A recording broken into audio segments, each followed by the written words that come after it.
గజేంద్ర మోక్షం అనేటటువంటి దాని గురించి ఈరోజు మనము నేర్చుకుందాం. అది తామసుడు అనే మనువు కాలం. ఆ కాలంలో శ్రీ మహావిష్ణువు హరిమేధుడు. హరిణి అనేటటువంటి దంపతులకు హరి అనే పేరు జన్మించాడు. మొసలికి చిక్కిన గజేంద్రుణ్ణి రక్షించాడు అని సుఖమహర్షి చెప్పగా పరీక్షణ్ మహారాజు ఆశ్చర్యపడ్డాడు. త్రికూటంలో గజేంద్రుడు. మునీంద్ర, మొసలి నీళ్ళల్లో బ్రతికేది, ఏనుగు అరణ్యంలో బ్రతికేది కదా. ఆ మొసలికి ఏనుగుకి గొడవ ఎలా కలిగింది? ఏనుగుకు కలిగిన దుఃఖాన్ని శ్రీహరి ఎలా తీర్చాడు? అయ్యా, ఈ కథ వినాలని నాకు ఎంతో కుతూహలంగా ఉంది. వేణుల విందుగా నాకు ఈ కథ వినిపించరా అంటూ మహావిష్ణువుని గురించిన కథలు, పుణ్యకథలని పెద్దలు ఆసక్తితో వింటూ ఉంటారు కదా అని ఆ మహర్షిని అడిగాడు. అందుకు మహర్షి ఇలా చెప్పటం ప్రారంభించాడు. రాజేంద్ర విను. అమృత సముద్రంలో త్రికూటము అనేటటువంటి ఒక పర్వతం ఉంది. దాని ఎత్తు 10,000 యోజనాలు, వెడల్పు కూడా అంతే. దానికి 3 శిఖరాలు ఉన్నాయి.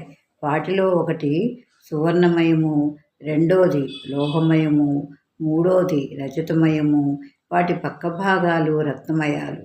వాటి కాంతులు ఆకాశాన్ని వ్యాపిస్తూ ఉంటాయి. రకరకాల చెట్లతో, పొదలతో, తీగలతో ఆ ప్రాంతం అంతా కూడా ఆకుపచ్చగా కనిపిస్తూ ఉంటుంది. శిఖరాలపై నుంచి సెలయేళ్లు గలగల ప్రవహిస్తూ ఉంటాయి. ఎందరో కిన్నెర గంధర్వాది దంపతులు అక్కడ విహరిస్తూ ఉంటారు.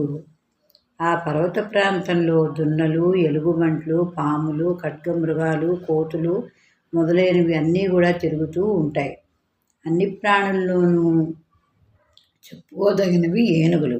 అది ఐరావతాది దిగ్గజాలతో కూడా పోరాడటానికి ముందంజ వేస్తూ ఉంటాయి. ఒకనాడు అవి భరించరాని దప్పికతో నీటి కోసం అన్వేషిస్తూ కొండ గుహల నుంచి బయలుదేరాయి.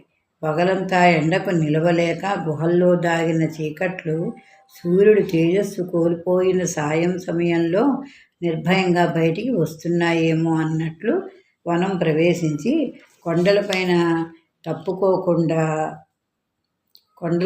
తప్పుకోకుండా సింహాలు ఎదురైన వాటితో తలపడగోరుతూ పిడుగులకైనా బెదరానివై గుంపులుగా నడకలు సాగించాయి ఏనుగులు. ఆ నడగొండల్లాంటి ఏనుగుల్ని చూసి పులులు పొదరిళ్లల్లో దూరాయి. ఎలుగుబంట్లు గృహల్లో దాక్కున్నాయి. వరాహాలు బొరియల్లో చేరాయి. లేళ్లు పలాయనం చిత్తగించాయి.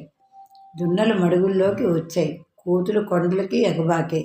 పాములు పుట్టల్లో ఒదిగాయి. నెమళ్ళు ఆకాశానికి ఎగిరాయి. చెమరి మృగాలు తోకలెత్తి ఆ మహాగజాలకు చల్లగా వీచసాగాయి. తుమ్మెదలు జుమ్మంటూ వాటి కుంభస్థలాల మీద వాలి మదజలం తాగటం మొదలుపెట్టాయి. ఒక మగ తుమ్మెద మరో ఆడతుమ్మెదను చేరనీయకుండా తన ప్రియురాల్ని పిలిచి మదజలం త్రాగమన్నది. ఇలా పరమానందంతో ఆ ఏనుగుల మదజలధారలను అనుభవిస్తూ ఆనందాతిశయంతో గానాలు ప్రారంభించాయి. ఆ ఏనుగులు దంతాలతో భూమిని తవ్వి ఆ దుమ్మును తమ మీద చల్లుకుంటూ, మడుగుల్ని వాసన చూస్తూ, ఫలవృక్షాలను రాచుకుంటూ, చిగురు గుత్తుల్ని భుజిస్తూ, పులులు, కారుదున్నలు, లేళ్లు మొదలైన వాటిని పీడిస్తూ